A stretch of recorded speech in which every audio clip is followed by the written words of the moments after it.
महाराज हरिवंश महाप्रभु जी श्री राधा वल्लभ लाल जी को लेकर वृंदावन आए। जब श्री राधा वल्लभ लाल जी को लेकर आए तो वो अपने साथ बहुत सारे सोना, हीरे, जवाहरात आदि लेकर आए थे श्री ठाकुर जी की सेवा के लिए। कहते हैं कि उनकी जो पत्नी थी श्री रुक्मणी बाई जी, वो अपने यहाँ से कुछ दहेज में भेंट स्वरूप लाई थी।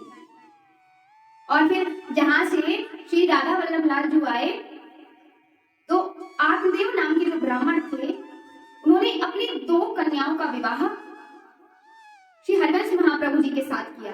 और दान दहेज में श्री राधा वल्लभ लाल जी भी आए और उनके साथ उनकी सेवा के लिए खूब सारा धन, सोना, चांदी, हीरे, जवाहरात आदि वो लेकर आए। श्री धाम वृंदावन में आए तो श्री हरिवंश महाप्रभु जी निकुंज में विराजमान रहते थे। कुंज निकुंजों में रहते थे वो। मदन टेर, जहाँ ऊंची ठोर भी कहते हैं, एक ऊंचा सा टीला जो स्थान था, वहां पर श्री हरिवंश महाप्रभु जी श्री ठाकुर जी को विराजमान करे। अब हरिवंश महाप्रभु जी आए तो सभी ब्रजवासी ठाकुर जी के दर्शन करने के लिए, अरे भैया नौ लाला आओ है, बहुत अच्छी बात है, बहुत सुंदर लाला है, दर्शन करने के लिए आए सभी ब्रजवासी, बहुत प्रसन्न। एक दिन कुछ ब्रजवासियों ने कहा कि महाराज जी हमें एक चिंता हो रही है। महाराज जी बोले क्या हुआ, क्या किस बात की चिंता हो रही है?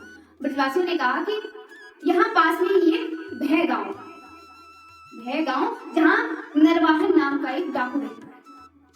वो बड़ा ही प्रसिद्ध और एकदम दुष्ट प्रवृत्ति का डाकू है। वो लूटपाट करने के लिए कुछ भी कर सकता है। तो ब्रजवासियों ने कहा कि उसको जैसे ही यहाँ की खबर मिल जाएगी कि आप अपने श्री ठाकुर जी को इतनी अच्छी वैभव वाली सेवा करते हैं, जो अद्भुत सेवा करते हैं, हीरे, जवाहरात, रत्नों से जड़ित सिंहासन में विराजमान करते हैं, यदि नरवाहन को पता चल गया तो कहीं वो यहाँ आकर आपको और हमारे श्री ठाकुर जी को कोई स्पर्श ना कर ले, छू ना ले, उनके कहीं सिंहासन को लूटने ना आ जाए। तो महाप्रभु जी ने कहा भैया अब क्या करें? ब्रजवासियों ने कहा कि हम चाहते हैं आप एक बार नरवाहन से जाकर आप मिल लीजिए, उसे थोड़ा बहुत कुछ जो भी उपहार स्वरूप कुछ उसे दे दीजिए, जिससे उसके मन में कुछ मित्रता वाला ऐसा भाव आ जाएगा, जिससे वो आपको और हमारे श्री ठाकुर जी को कुछ नहीं करेगा। हरिवंश महाप्रभु जी ने कहा अरे भैया, हमें यदि जीवन में श्री ठाकुर जी से मिलने के बाद यदि किसी व्यक्ति से मिलना पड़े तो फिर हमारा जीवन तो व्यर्थ है, और हम श्री ठाकुर जी पर विश्वास ना करके किसी और व्यक्ति से मिलने जाएं, भैया ये नहीं होगा हमसे। हरिवंश महाप्रभु जी ने मना कर दिया कि हम नहीं जाएंगे किसी ऐसे डाकू या किसी व्यक्ति से मिलने के लिए। अब ब्रजवासियों ने ज्यादा तो कुछ कहा नहीं। अब भाई महाप्रभु जी ने तो उन्होंने मना कर दिया, ज्यादा उन्होंने कुछ कहा नहीं, ब्रजवासी चले गए। अब इस बात का पता जैसे ही नरवाहन को चला, किसी व्यक्ति ने जाकर बता दिया कि अरे सरदार, और वृंदावन में कोई संत आए हैं, कोई महात्मा आए हैं, वो अपने श्री ठाकुर जी की सेवा करते, इतनी अद्भुत सेवा कि महाराज रत्नों के सिंहासन में अपने ठाकुर जी को विराजमान, और उन्होंने तो आपकी बात को नकारा है। उन्हें विश्वासियों ने जैसे ही कहा कि महाराज जी आप एक बार नरवाहन से मिल लीजिए, तो उन्होंने मना कर दिया। उन्होंने कहा कि अरे हम किसी ऐसे व्यक्ति से हम नहीं मिलेंगे, हमारे पास कहाँ इतना समय है, श्री ठाकुर जी की अष्टांग सेवा होती है, हमारे पास इतना समय नहीं है कि हम किसी भी व्यक्ति से मिलने जाएं।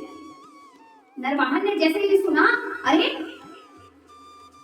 मुझसे मिलने के लिए मना कर दिया उन्होंने, अगर मैंने आज उन्हें कुछ नहीं कहा या मैंने उन्हें दंड नहीं दिया तो ऐसे तो समाज में मेरा जो डर है, मेरे नाम की जो प्रसिद्धि है, मेरी इतनी ख्याति है, ये तो सब मिट्टी में मिल जाएगी। उन्हें तो दंड मिलना ही चाहिए। नरवाहन ने बड़ा क्रोध किया और क्रोध में भरकर उसने कहा कि श्री हरिवंश महाप्रभु जी को मारने के भाव से कुछ सैनिकों के साथ आया, वृंदावन आया और श्री हरिवंश महाप्रभु जी को राधा वल्लभ लाल जी की सेवा करके उन्हें पद गायन करके सुना रहे थे। और नरवाहन जैसे ही आया तो महाराज ने गुस्से में, अपने क्रोध में उसने अपनी तलवार निकाली। सारे सैनिक खड़े हैं, उसके साथी जो है वो खड़े हैं और हरिवंश महाप्रभु जी को ने अपनी तलवार निकाली और तलवार से जो कुछ वृक्ष लताएं उसके सामने आई तो उन्हें ऐसे तलवार से हटाते हुए काटते हुए वो आगे जा रहे। सामने श्री राधा वल्लभ लाल जी विराजमान है, हरवंश महाप्रभु जी के सामने विराज कर और उन्हें पद गायन कर रहे हैं, पद सुना रहे हैं मधुर। नरवाहन जैसे ही आ रहा है और पत्तों को जैसे ही वृक्ष लताओं को तलवार से हटाया तो उसकी जो ध्वनि जो आवाज श्री हरवंश महाप्रभु जी ने सुनी तो हरवंश महाप्रभु जी ने बस ये देखने के लिए कि पीछे कौन आ रहा है। सामने से नरवाहन आ रहा है और नरवाहन क्या दिखता है कि हरवंश महाप्रभु जी ऐसे बैठे हुए हैं पीठ किए, सामने श्री राधा वल्लभ लाल जी विराजमान है और हरवंश महाप्रभु जी ने बस तिरछी नजर से ही नरवाहन को देखा, बस आधे मुखमंडल से ही नरवाहन को देखा। नरवाहन की जैसे ही दृष्टि पड़ी महाराज, एक तो सामने श्री राधा वल्लभ लाल जी की छवि और फिर श्री हरवंश महाप्रभु जी की ऐसी तिरछी नजर ऐसी पड़ी उस पर कि वो तो घायल है।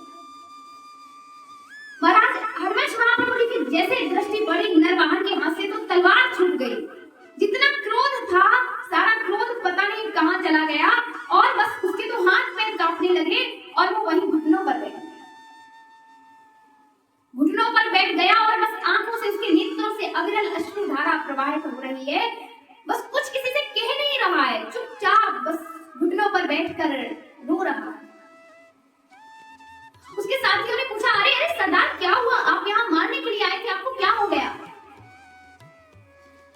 नरवाहन कुछ कहता नहीं है, कुछ नहीं कह रहा, बस रोए जा रहा है, रोए जा रहा है, रोए जा रहा है। दासी ने देखा कि अरे आज तो ये पूरा कारागृह ही भरा हुआ है, ये कौन लोग हैं, कहां से आए हैं, ये चिल्ला रहे हैं, रो रहे हैं, ये बिलख रहे हैं। दासी ने जाकर पूछा, भाई आप कौन हो, आप लोग कहां से आए हो? जैन व्यापारियों ने बताया कि अरे भाई हम अपना व्यापार करने के लिए यमुना जी के रास्ते से होकर हम दिल्ली जा रहे थे, इन्होंने हमसे कर मांगा, हमने कर ना दिया तो इन्होंने हमें जेल में बंद कर दिया। दासी ने कहा कि आपको यहाँ से बाहर निकलना है। सबने कहा हाँ हाँ हमें निकलना, आप कुछ भी करके हम यहाँ से निकाल दीजिए।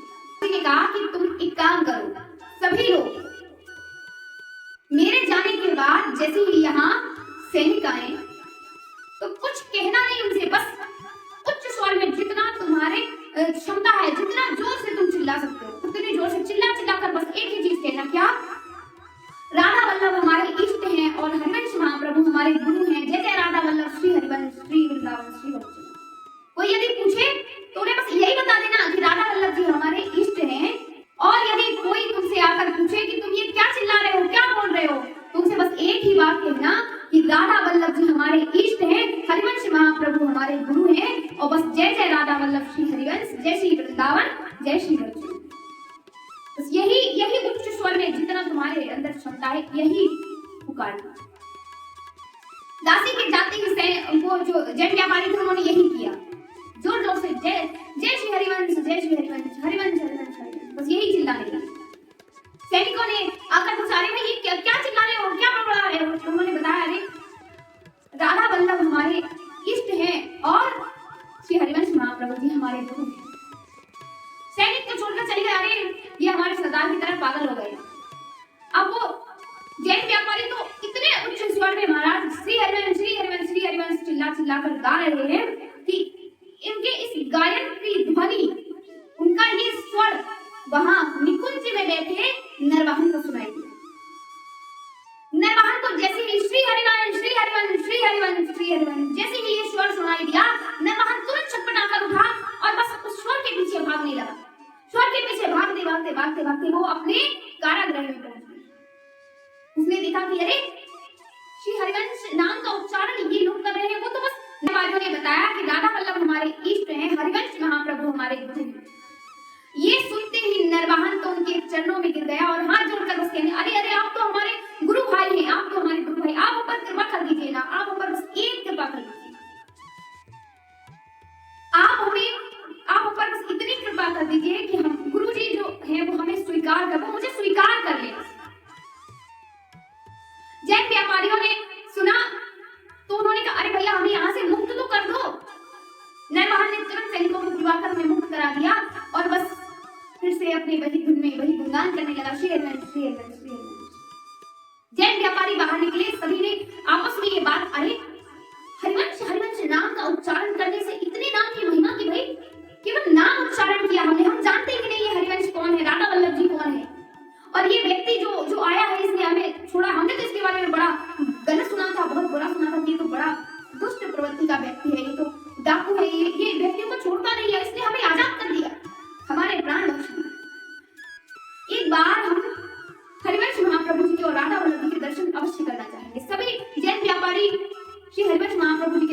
के लिए गए। जैन व्यापारी ने श्री राधा वल्लभ लाल जी के दर्शन किए और हरिवंश महाप्रभु जी के चरण उनको दंडवत किया, उनको प्रणाम किया और उनसे कहने लगा, आपकी अति कृपा, आपकी बड़ी कृपा है, आपका नाम इतना प्रभावकारी है कि आज आपके नाम ने हम सबके प्राण बचा लिए। हरिवंश महाप्रभु जी ने कहा, अरे भैया हमने क्या किया तुम्हारे लिए, तुम कौन हो? तब जैन व्यापारी ने कहा, हम व्यापारी हैं, हम जा रहे थे लेकिन नरवाहन के सैनिकों ने हमें बंदी बना लिया और जैसे ही हमने आपका नाम उच्चारण किया तो वैसे ही हमें मुक्त कर दिया गया। नरवाहन ने स्वयं आकर हमें मुक्त कर दिया। बस नरवाहन एक ही बात कह रहा था कि आप इतनी कृपा कर दे। मैंने तो जैन व्यापारी ने कहा कि हम लोगों ने तो झूठ कहा कि राधा वल्लभ जी हमारे इष्ट हैं और हरिवंश महाप्रभु जी हमारे गुरु हैं, जबकि हम आपको नहीं जानते थे। लेकिन इतना सुनते ही नरवाहन कहने लगा कि आप हम पर एक ही कृपा कर दीजिए, आप हमारे गुरु भाई हैं, बस हम पर इतनी कृपा कर दीजिए, गुरु जी मुझे स्वीकार करो। हरिवंश महाप्रभु जी जानते थे नरवाहन का नाम सुना था उन्होंने। हरिवंश महाप्रभु जी ने आदेश दिया कि नरवाहन को उनके पास लाए। नरवाहन को बुलवाया गया। नरवाहन तो बड़े प्रसन्नता में, अरे वाह आज इतनी कृपा हो गई, गुरु जी ने मुझे बुलाया। दौड़ते दौड़ते गया, हरिवंश महाप्रभु जी के सामने गया। हरिवंश महाप्रभु जी ने आज पहली बार इतने कम समय में किसी को दीक्षा दी। हरिवंश महाप्रभु जी ने नरवाहन को दीक्षा दी और आज सबसे बड़ी बात, अद्भुत बात तो ये है कि नरवाहन को दीक्षा देने के बाद सबसे पहला दर्शन इतने कम समय में श्री हरिवंश महाप्रभु जी ने नरवाहन को श्री ठाकुर जी के रास लीला का